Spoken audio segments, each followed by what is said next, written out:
시청자 여러분, 뉴스룸을 시작하겠습니다. 코로나19 하루 확진자가 주말 영향인지 좀 줄어서 1,600명대로 내려왔습니다. 하지만 벌써 47일째 1,000명대에서 내려오지 않고 있어 걱정이 큰데요. 그래서 내일부터는 수도권을 비롯해 거리 두기 4단계 지역은 방역 조치가 좀 더 세집니다. 식당과 카페 영업시간이 밤 9시까지로 단축되고 편의점에서 먹고 마시는 것도 마찬가지로 제한되는데요. 이런 가운데 정부가 조금 전 공급 차질이 빚어졌던 모더나 백신이 국내로 들어온다고 발표했습니다. 앞으로 2주 동안 총 700만 회분을 받기로 했다는데 먼저 이 소식부터 박상욱 기자가 보도합니다. 모더나사가 향후 2주간 총 700만 회분의 백신을 한국에 공급하겠다고 정부에 알려왔습니다. 당장 내일 낮 101만 회분이 인천공항에 도착하고 2주간 600만 회분이 더 들어옵니다. 앞서 우리 정부가 모더나와 계약한 백신 물량은 총 4천만 회분입니다. 그러나 모더나 측은 이달 중 한국에 공급하기로 했던 물량 850만 회분을 절반 이하로 축소한다고 통보해왔고, 이에 정부가 대표단을 꾸려 최근 미국 모더나 본사를 방문해 강한 유감을 표명하기도 했습니다. 정부는 이번에 모더나 백신 700만 회분이 들어오면 추석 때까지 3,600만 명이 1차 접종을 마칠 수 있을 것으로 내다봤습니다. 다음 달 공급 물량에 대해 정부는 모더나와 지속적으로 협의할 방침이지만 모더나가 또다시 일방적으로 공급량을 줄일 수 있는 가능성은 배제할 수 없습니다. 정부는 또 루마니아 정부와 백신 스와프 협의를 하고 있다고 밝혔습니다.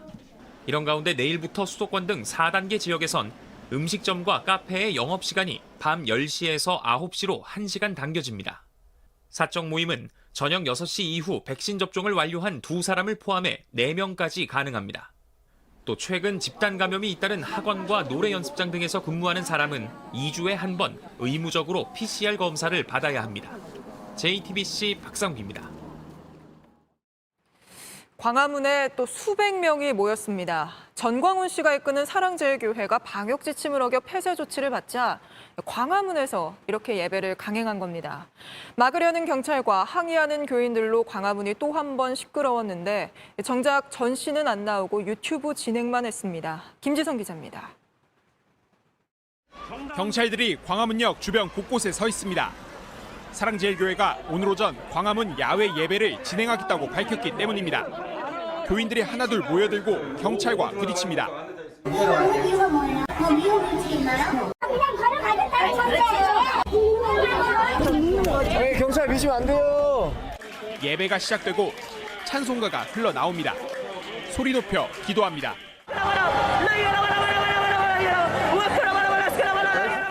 경찰 안내방송이 나오지만 수도권 전역에서 2인 이상 집회나 행사는 금지되고 있습니다. 중단하고 귀가하여 주실 것을 벨에 증명되지 않은 사실을 인용하며 저항합니다.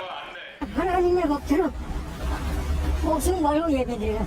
근데 사람들이 모여 있으면 위험할 수 있잖아요. 코로나는 감기 바이러스 독감 바이러스 못해. 신도들이 이렇게 촘촘히 모여 있는데 손에는 모두 휴대전화를 들고 예배를 보고 있습니다. 이렇게 휴대전화 영상 속엔 전광훈 씨가 인터넷 방송으로 설교를 하고 있습니다. 우리가 그렇게 원했던 가문 예배를 회복하게 되었습니다. 앞으로 우리 모든 수도권에 있는 성도들이 가문 예배에 다 참여하여 마스크를 내린 채 음식을 먹는 교인도 보입니다. 교회 조끼를 입은 사람들이 헌금을 걷고 차로 나르는 모습도 카메라에 잡혔습니다. 예배는 시청역과 서울역 근처에서도 열렸습니다. 모두 700여 명이 참석한 걸로 경찰은 보고 있습니다. 서울시는 과태료 부과 등을 검토하고 있습니다. 사랑제일교회 관계자는 다음 주도 야외 예배를 이어갈 가능성이 높다고 밝혔습니다. JTBC 김지성입니다.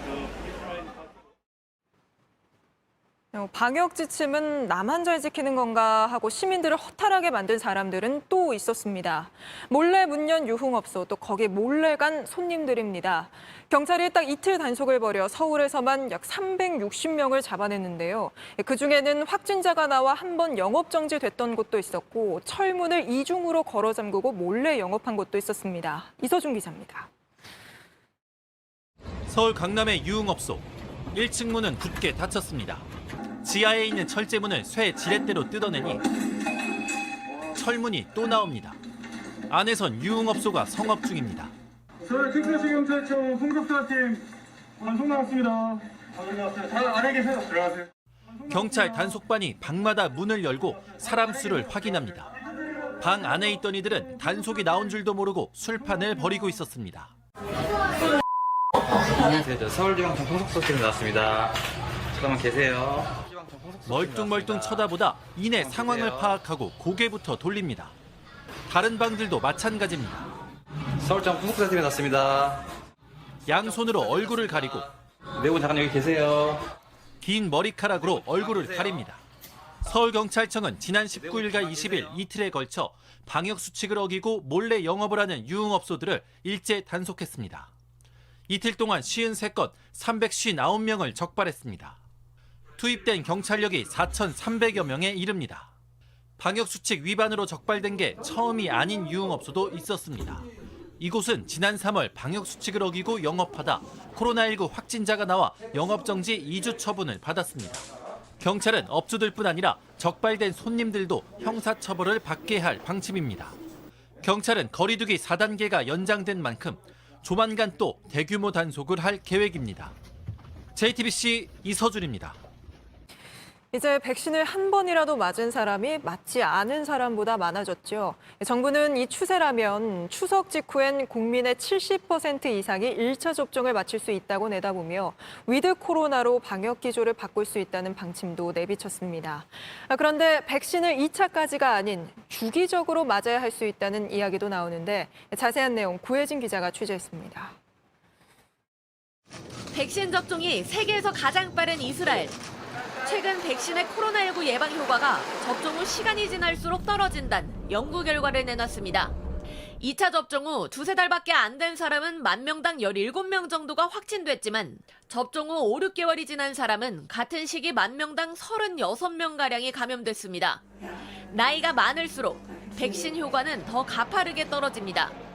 40살 미만은 접종 후 5달이 지나도 확진율이 0.8%포인트 증가하는 데 그치지만 60살 이상 고령층의 경우 1.7%포인트 감염 가능성이 배 이상 늘었습니다.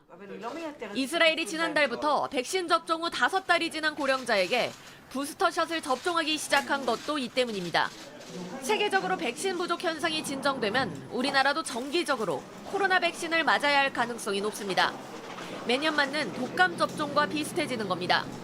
델타 변이의 확산으로 백신이 감염 자체를 막는 효과는 떨어졌지만 중증으로 진행되는 걸 막는 효과는 뛰어납니다.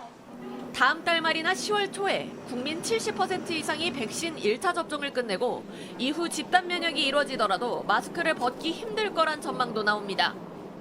백신이 게임 체인저로 기대를 했는데 거기에 좀 다소 미흡하고 그 미진한 부분을 마스크가 채워주고 있는 거거든요.